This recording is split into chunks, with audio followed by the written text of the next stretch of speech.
नमस्कार दोस्तों, मैं हूं दीपेंद्र सिंह राठौड़ और स्वागत है आपका आपके YouTube channel Krishna academy Ajmer की तरफ से। तो देखिए दोस्तों, हमने अपनी पिछली वीडियो के अंदर परिसंचरण तंत्र की चर्चा कर रहे थे, रुधिर परिसंचरण तंत्र, ब्लड सर्कुलेशन सिस्टम, और हमने ब्लड के बारे में सारी चर्चा लगभग पूरी कर ली थी। और लास्ट का टॉपिक ब्लड का क्लॉटिंग यानी ब्लड का थक्का, वो भी हमने देख लिया था। तो ब्लड हमारा पूरा हो चुका है। लेकिन अब देखिए दोस्तों, ब्लड के बारे में और एडिशनल जानकारियां जो आपके हर एग्जाम्स में आती है, वेरी वेरी इंपॉर्टेंट है। ब्लड ग्रुप के बारे में चर्चा, उन सब की चर्चा अपन करेंगे अभी। तो देखिए दोस्तों, अपन स्टार्टिंग करेंगे ब्लड ग्रुप, लेकिन उससे पहले मैं आपको थोड़ी सी छोटी छोटी चीजें बताऊंगा। तो आज का जो हमारा नया टॉपिक है वो रहेगा दोस्तों ब्लड ग्रुप के बारे में।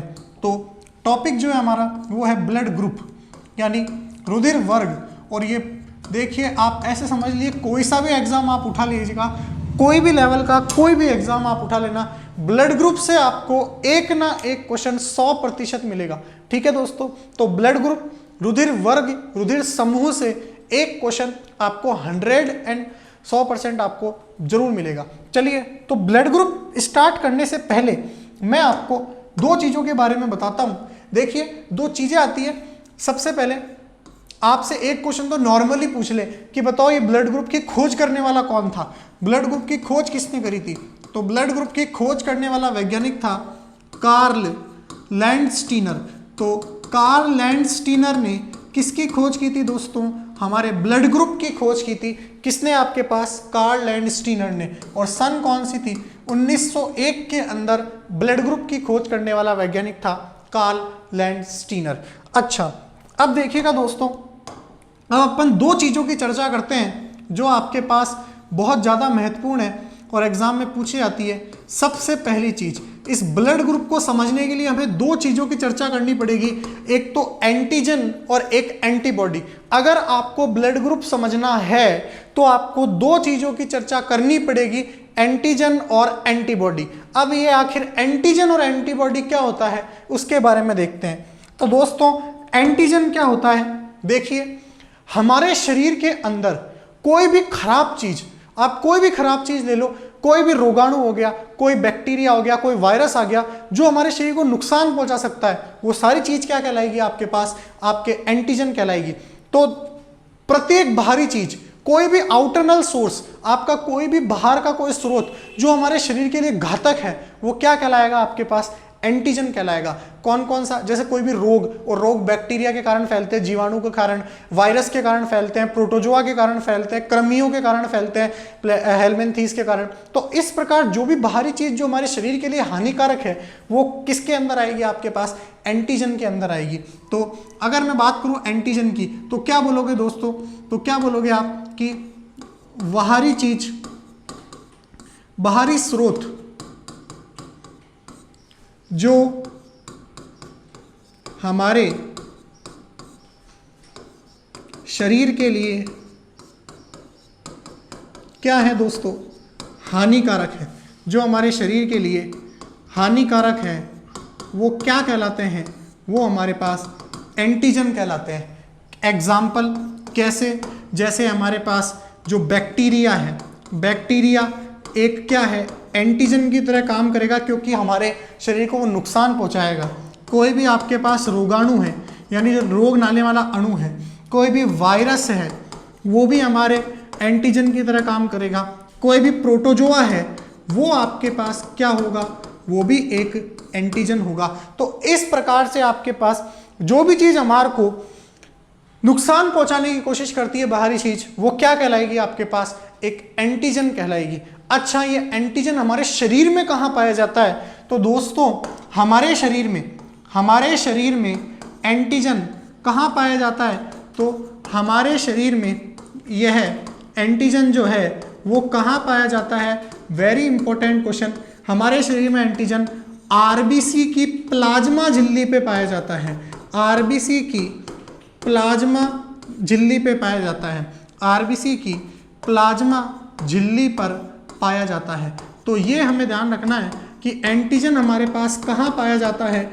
आरबीसी की प्लाज्मा झिल्ली पर पाया जाता है। तो ये भी एक अच्छा क्वेश्चन है। देखिए एंटीजन कहाँ पाया जाता है, हमारे शरीर की जो आरबीसी कोशिकाएं हैं उनकी प्लाज्मा झिल्ली पे क्या पाया जाता है दोस्तों, एंटीजन पाया जाता है। तो ये भी हमें ध्यान रखना है। चलिए, तो आरबीसी के शरीर प्लाज्मा झिल्ली पे पाया जाता है। अब आप इसका स्क्रीनशॉट लें, उसके बाद में अपन चर्चा करते हैं आगे।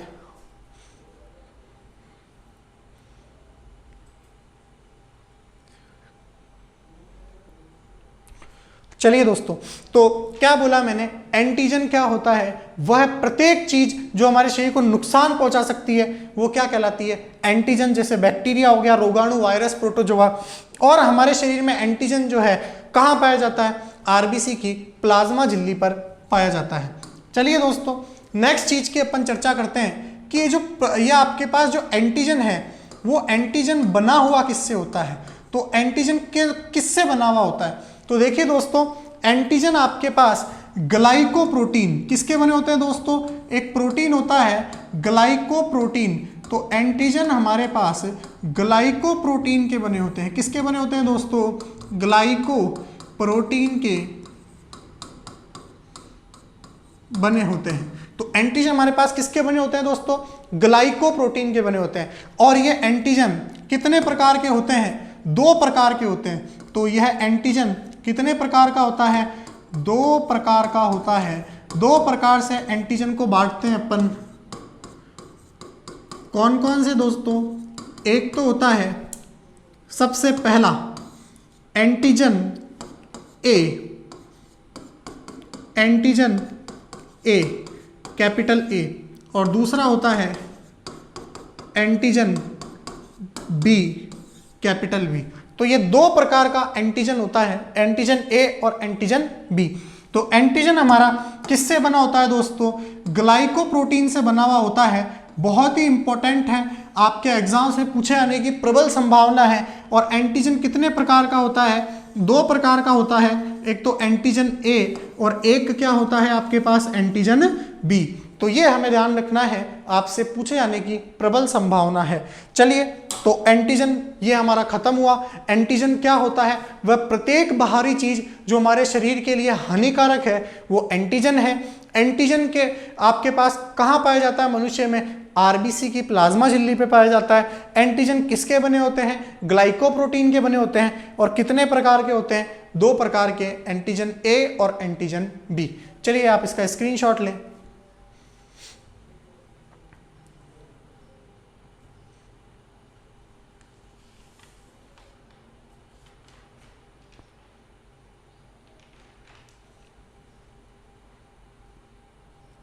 चलिए दोस्तों, अब देखिएगा आगे चर्चा करते हैं हम दोस्तों। आगे जो है, अब आपके पास नेक्स्ट चीज जो आती है वो आती है एंटीबॉडी। तो अगली चीज जो आती है वो आती है एंटीबॉडी। किसको बोला जाता है, तो अब अपन चर्चा करेंगे एंटीबॉडी। चलिए, तो एंटीबॉडी किसको बोलते हैं, इसकी चर्चा हमें करनी है। तो देखिएगा दोस्तों, एंटीबॉडी क्या होती है, एंटीजन से बचाने वाली ऐसी चीज जो हमारे को किससे बचाती है दोस्तों, एंटीजन से बचाती है। उस प्रोटीन को अपन क्या बोलते हैं, एंटीबॉडी बोलते हैं। तो एंटीजन से बचाने वाली प्रोटीन, एंटीजन से बचाने वाली प्रोटीन क्या बोलते हैं इसको अपन, एंटीजन से बचाने वाली प्रोटीन। तो ये हमारे को किससे बचाती है, एंटीजन से बचाती है। क्यों, क्योंकि एंटीजन एक बाहरी रोगाणु है जो आपके पास, एंटीजन एक क्या है दोस्तों, बाहरी रोगाणु है। तो उससे हमें जो बचाने वाली प्रोटीन है वो क्या कहलाएगी, एंटीबॉडी कहलाएगी। ठीक है दोस्तों, अब देखिएगा एंटीबॉडी जो होती है कौन से प्रोटीन से मिलकर बनी होती है। तो एंटीबॉडी हमारे पास कौन से प्रोटीन से मिलकर बनी होती है, तो एंटीबॉडी हमारे पास इम्यूनो किससे बनी होती है दोस्तों, एंटीबॉडी आपके पास इम्यूनोग्लोबुलिन, इम्यूनोग्लोबुलिन नामक प्रोटीन से बनी होती है। तो इम्यूनोग्लोबुलिन से बनी होती है, ये हमें ध्यान रखना है, पूछा जाता है। आपके पास एंटीजन बनी होती है ग्लाइकोप्रोटीन से और एंटीबॉडी कहाँ बनी होती है आपके पास, इम्यूनोग्लोबिन प्रोटीन से। अब अगली बात, ये कहां पे पाई जाती है मनुष्य के शरीर में? तो ये WBC की सतह पर पाई जाती है। कहां पे पाई जाती है दोस्तों? ये WBC की सतह पर पाई जाती है, क्योंकि आपके पास, आपको पता है शरीर के प्रतिरक्षा तंत्र में कौन सहायता करता है? WBC ही तो सहायता करती है। हमारे के रोगों से बचाने वाली कौन है? WBC ही तो है। तो WBC की सतह पर कौन पाई जाती है? आपके पास ये एंटीबॉडीज पाई जाती है। तो एंटीजन से बचाने वाली प्रोटीन कौन है? एंटीबॉडी। और इसका, ये किस प्रोटीन से मिलकर बनी होती है? इम्यूनोग्लोबुलिन। और ये कहाँ पाई जाती है दोस्तों? ये पाई जाती है WBC की सतह पर। अगली बात, यह भी एंटीजन की तरह कितने प्रकार की होती है? तो यह भी आपके पास 2 प्रकार की होती है। यह भी 2 प्रकार की होती है। और दोनों प्रकार कौन कौन से हैं? देखिएगा दोस्तों, सबसे पहला एंटीबॉडी,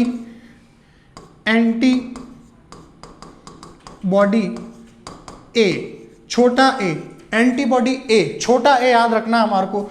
और इसी प्रकार एंटीबॉडी छोटा बी। तो एंटीबॉडी ए और एंटीबॉडी बी, ये 2 प्रकार होते हैं। एंटीजन के 2 प्रकार हैं, antigen capital A, antigen capital B. तो एंटीबॉडी किससे बचाने वाली प्रोटीन है? एंटीजन से। किस प्रोटीन से मिलकर बनी होती है? इम्यूनोग्लोबुलिन। और कहां पाई जाती है? WBC की सतह पर। और कितने प्रकार की होती है? 2 प्रकार की होती है, एंटीबॉडी ए और एंटीबॉडी बी। चलिए आप इसका स्क्रीनशॉट ले, फिर अपन आगे बढ़ते हैं।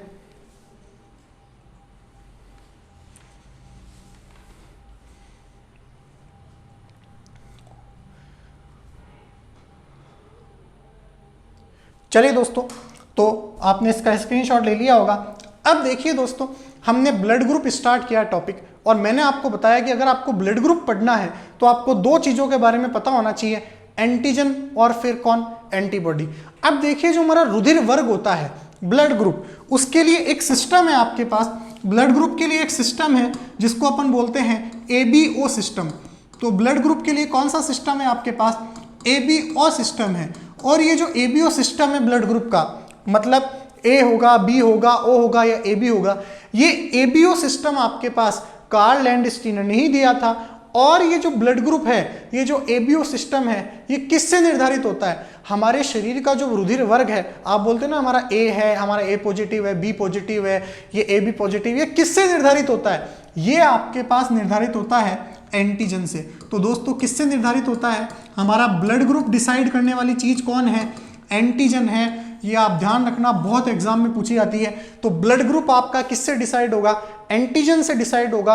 एंटीबॉडी का ब्लड ग्रुप डिसाइड करने में कोई काम नहीं है। तो हमारा ब्लड ग्रुप एंटीजन से डिसाइड होता है। चलिए दोस्तों, किस प्रकार डिसाइड होता है और क्या है ये ABO सिस्टम, उसकी चर्चा अपन करते हैं। तो देखिएगा दोस्तों, आपको ध्यान रखना है, एक सारणी बताता हूं मैं।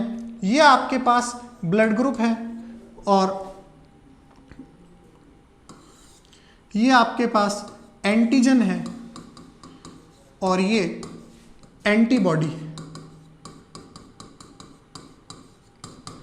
चलिए दोस्तों, तो देखिएगा, अब सबसे पहले आपका ब्लड ग्रुप क्या होगा? वो एंटीजन डिसाइड करेगा। अगर आपकी एंटीजन A है, अगर आपकी एंटीजन क्या है दोस्तों? A है, तो आपका ब्लड ग्रुप भी क्या होगा दोस्तों? A होगा। तो अगर आपकी एंटीजन A है तो आपका ब्लड ग्रुप भी क्या होगा दोस्तों? A होगा। लेकिन एंटीबॉडी इसकी उल्टी होगी। एंटीबॉडी क्या होगी दोस्तों? B होगी। ठीक है ना, एंटीबॉडी उल्टी होगी।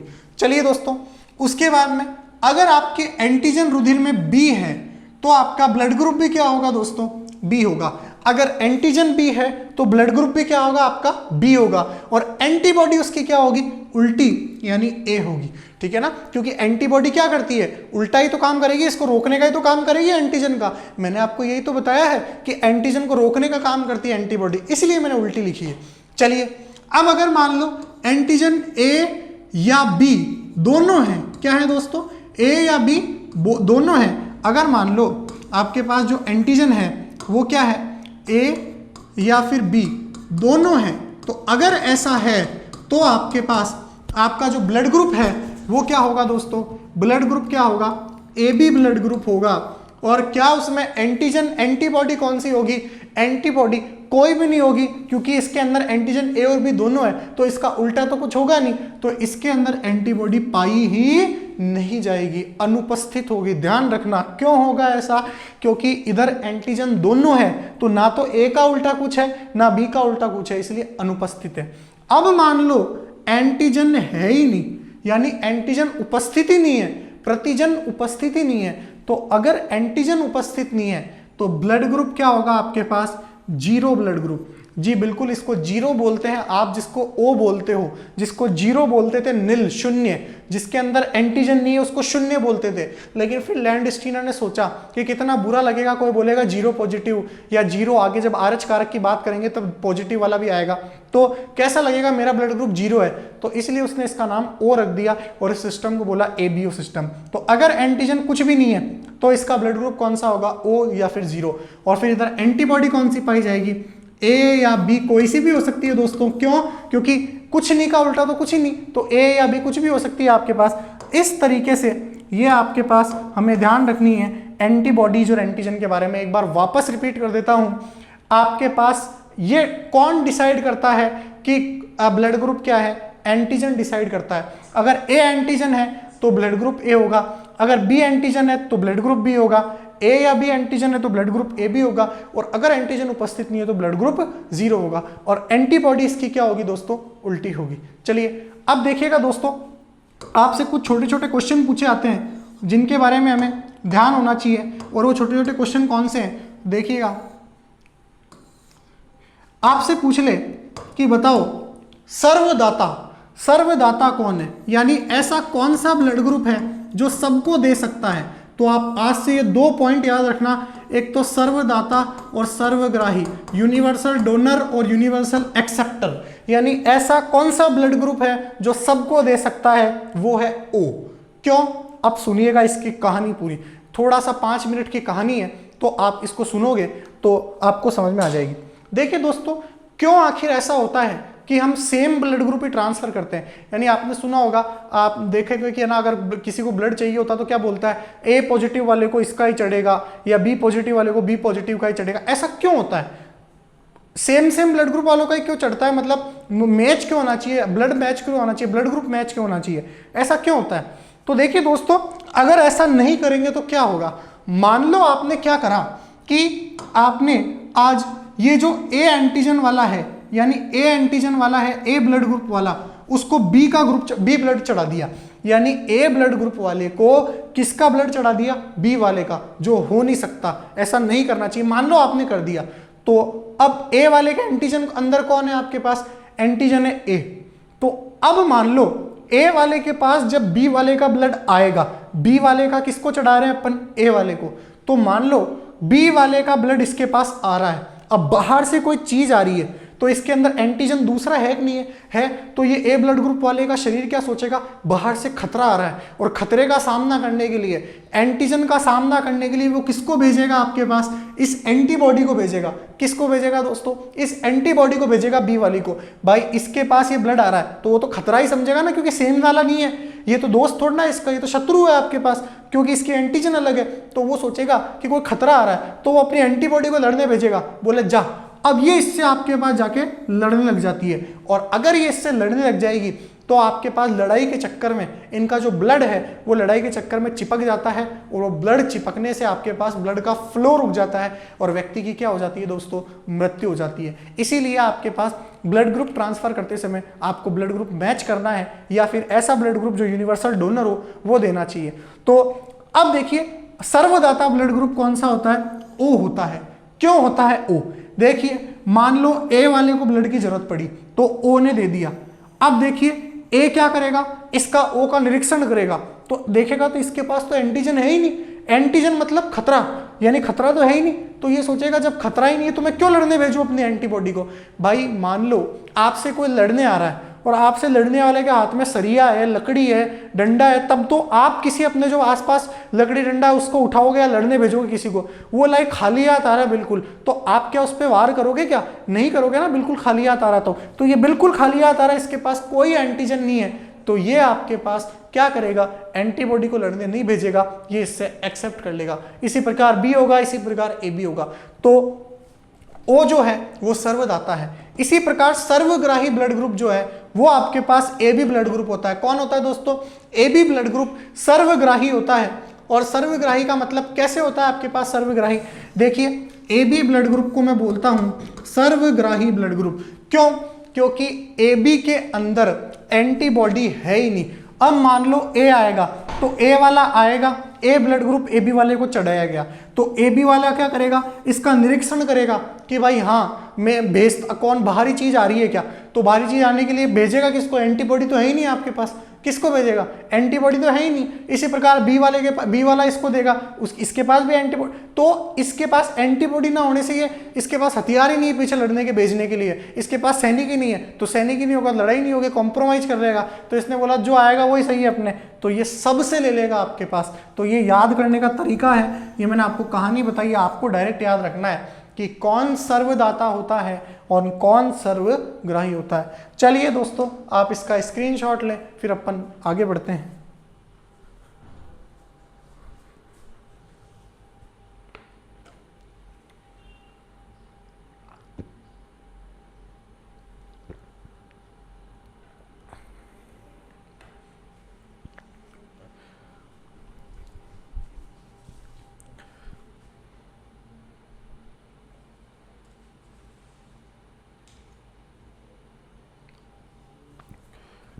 चलिए दोस्तों मेरे हिसाब से आपने इसका स्क्रीनशॉट ले लिया होगा। अब देखिए अपन आगे बढ़ते हैं। आगे मैं आपको दोस्तों एक चार्ट बताता हूं, उससे आप इसको आसानी से समझ सकते हैं। तो देखिएगा आप क्या करें, सबसे पहले ये आपने ए ब्लड ग्रुप बनाया, ये आपने बी बनाया, या इसको थोड़ा सा नीचे बना लो,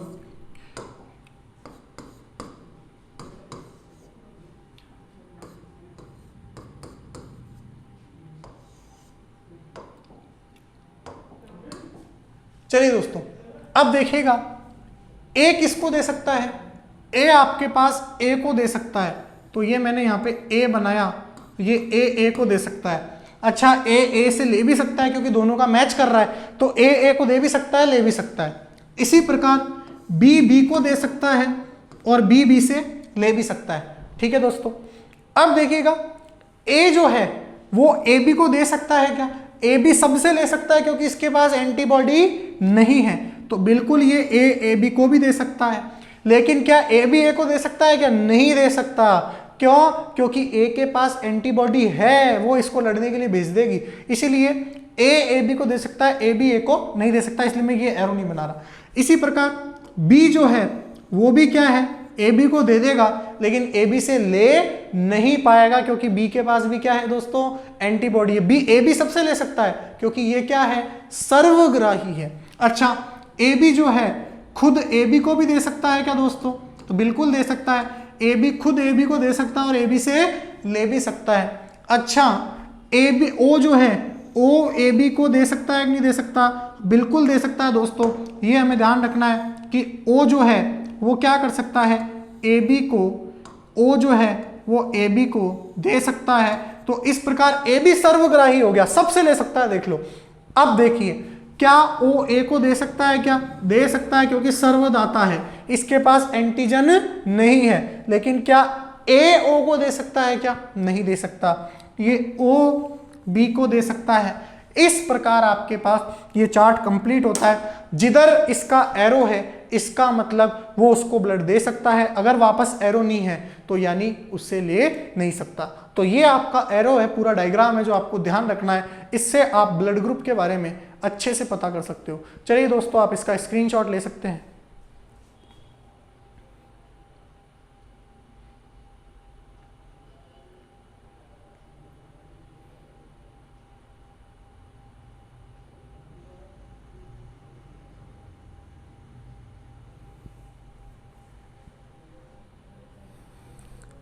चलिए दोस्तों, तो दोस्तों आज की कक्षा में हमने ब्लड ग्रुप स्टार्ट किया है। ब्लड ग्रुप के अंदर हमने एंटीजन और एंटीबॉडी के बारे में चर्चा करी है और आपको सिंपल ब्लड ग्रुप के बारे में बताया है।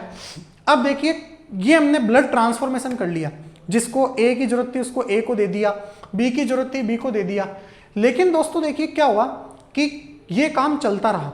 अब जब ये ब्लड ग्रुप की खोज 1901 में हुई तो अब ब्लड की जरूरत पड़ने लगी। तो पहले तो क्या होता था, लोग एक दूसरे का अनशन ब्लड चढ़ा देते थे, जिससे मौत होने लगती थी, मौत बहुत ज्यादा होती थी। तो सब सोचते यार ये कुछ ना कुछ चक्कर है। तो लैंडस्टीनर ने जैसे ही एक सारा मामला दिया एबीओ सिस्टम का, कौन किसको ब्लड दे सकता है, कौन किससे ले सकता है, ओ सर्वदाता है, ए भी सर्वाग्राही है, ये सब जब सिस्टम दिया उसके बाद सब लोग आराम से ब्लड ग्रुप ट्रांसफर करने लगे।